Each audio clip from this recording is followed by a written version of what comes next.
So I'm back with another one. This time I'm going a little different. We're going to take on some science fiction. And the book we're going to be talking about today is Trouble on Titan by Alan E. Nourse. Now, Nourse, I found out from doing a little look around, was an interesting dude. So, kind of an overachiever. He earned a bachelor's degree in 51 from Rutgers, and then he got married in 52. And then in 55, he got his MD degree from University of Pennsylvania. But in order to help pay for his medical education, he started writing science fiction for magazines.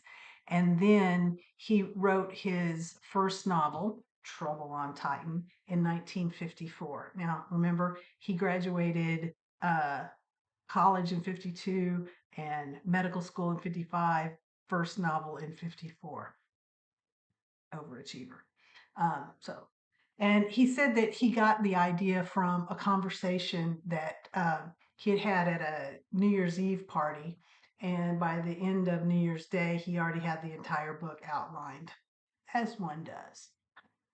His first novel was picked up by the Junior Literary Guild, um, as one of their selections for their 25th anniversary. So again, first novel picked up by a book club. Nice work.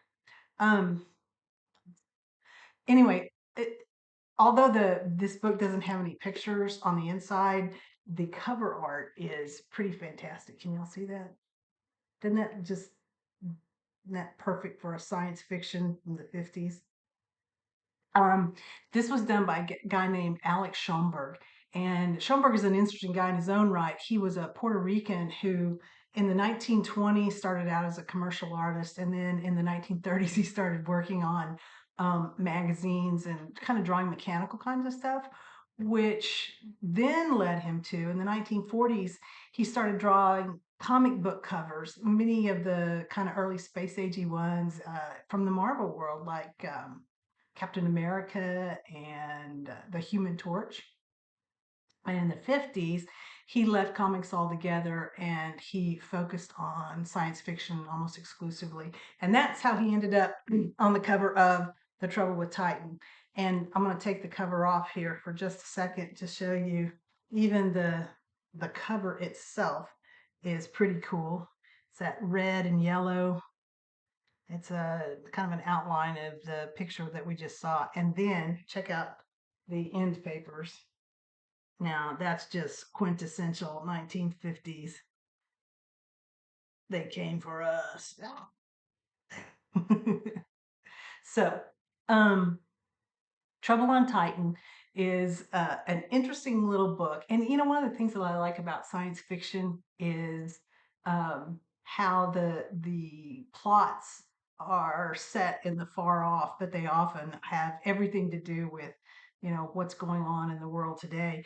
And even this book that was written in the 1950s has a lot to tell us about what's going on in the 2020s. So the story starts. There's this guy named Tuck, and Tuck is a high school kid. He's getting ready to go to college, and his dad, who works for the interplanetary something or other, has just come back from Mars. The year is about 2200, so 200 years from now or so. And he Tuck's dad says, we need to talk. I need to tell you something. And so they go out to eat, and he says, I'm gonna I'm gonna be gone for a while. They are sending me to Titan. And Tuck is like, Titan, Dad, why are you going to Titan? That's out by Saturn. He says, if you go to Titan, you know, you're going to be gone for years. What's out there? And he said, well, you know, they've got some work for me. He says, yeah, but Dad, the guys out there, they're all criminals. You know, it's kind of like apparently they've used Titan like the English used Australia. They're all criminals, they're all bad guys. Why are they sending you to Titan? And his father says, Colonel Benedict looked at his son for a moment without answering. And then he took a small instrument from his pocket, An old beaten up pocket flashlight, pencil thin with the bulb shining bravely across the table. See this? See this? Just a pocket flashlight, the sort that everyone has, as simple a mechanism as you could hope to find, a single bulb and a converter unit.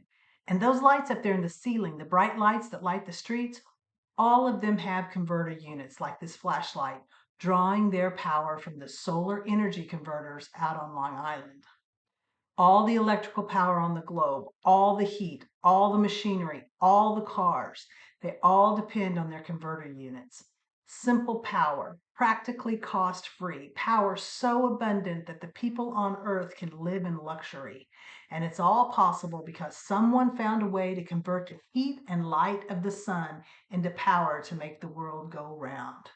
So it's so easy to live on Earth in 2200 because power is easy to get. Wouldn't that be nice, huh? But what does that have to do with your going to Titan? Tuck protested. The colonel pointed to the flashlight again. In that converter unit, there's a tiny piece of ruthenium, element number 44. Just a little dab of gray metal of the same family as iron and osmium, but an important little dab of metal. It catalyzes the conversion reaction that feeds power to the light. Destroy the ruthenium, and there's no longer any light, no power, no heat. Our whole power supply, our whole civilized world depends on a steady supply of ruthenium. The colonel looked up at Tuck. That's what those mines on Titan supply, ruthenium. They take huge quantities of the ore from those mines and drag out of it tiny amounts of ruthenium. If anything happened to those mines, our entire power supply would collapse. And there's trouble on Titan. Trouble in the mines. There's been a great deal of bitterness out there. Nasty talk about revolt. Oh, nothing that can't be straightened out with a little diplomacy, but it can't wait. It must be done at once before something really bad breaks loose. That's why the commission relieved me on Mars. It sounds kind of current, doesn't it? Where do we get our energy? And what are we willing to do for it? Tuck's eyes were wide. But the people who run those mines, Dad, they're convicts, rebels. They can't expect you to go to such a hole. But they do. I'm to leave in 2 days. I might not be back for years. The colonel fumbled for his pipe, his face very tired. Tuck watched him for a moment, and then he said, "There's something else." In the taxi, something about the letter. The colonel nodded. Carefully, he opened Tuck's acceptance letter and flattened it out on the table. This was his acceptance letter to college. Yes, I hadn't known about this. When they told me about this mission, I didn't mind the idea of going so far away, at least not too much. His eyes caught Tuck's, held them fast. Somewhere a waiter dropped a glass, and the silence clung like a thick, depressing fog. You see, I'm counting on you going with me. Dun, dun. So Tuck and his father are going to set out for Titan to see what they can do about these convict miners who are out mining ruthenium so that the world, the earth, can stay in luxury. But when he gets there, Tuck is going to find himself face to face with one of the miners' sons. And what they end up doing is the story for in this book.